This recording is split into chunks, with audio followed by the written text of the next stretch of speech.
บั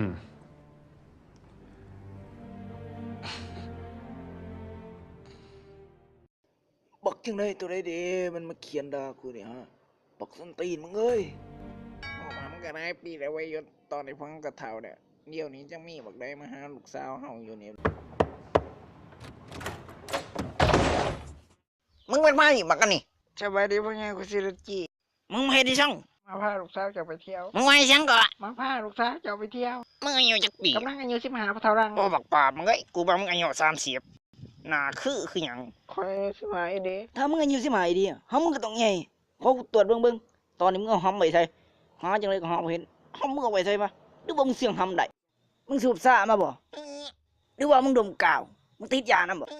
ดังไปมาหันมันซื้อเด็ดจีกูเลยมันซื้อเด็ดจีวะมันมาลูกสาวมาเบิ่งในเบิ่งหน้ามันโอ้หามึงเอ้ยหน้าทากับแป้งทากูมันดำพี่ถึกเถอะว่าหน้าว่างๆไปซื้อคลิปปรุงทาหน้านี่เด้อเบิ่งแต่หน้าดำโอ้โตดำน้ำจะเคยอาบดูบ่น้ามันเคยอาบอยู่บ่น้ามันนะ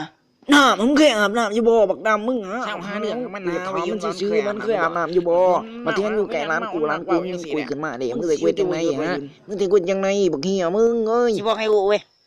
บักยุนมันนอนบ่ใส่สินี่มึงสิเอาเรื่องนี้มาบอกจังซี่เห็นบ่มันบ่ใส่สินี่เรื่องกูแล้วกูสิบ่ใส่เข้าใจบ่มันครับมึงเข้าใจบ่มึงสิมาเว้าเรื่องส่วนตัวของกูไปให้มันฟังเฮ็ดหยังบักนี่ปืนนี่มึงเคยเห็นบ่ฮะปืนนี่ฮะมึงเคยเห็นปืนในคูมันเห็นยังวะตัวหน้ามึงอย่าบอกเรื่องของกูให้เขาฟังเด็ดขาดเรื่องส่วนตัวมึงเข้าใจตาได้ยินน่ะมึงอย่าไปบอกให้ไปฟังเข้าใจบ่กูอ้ายเศร้านะเว้ยแต่ละมื้อแต่ละเว้นพวกว่ากันไปเว้าห้ามกูใส่สดิบนะเศร้ายังวะสรุปเว้ย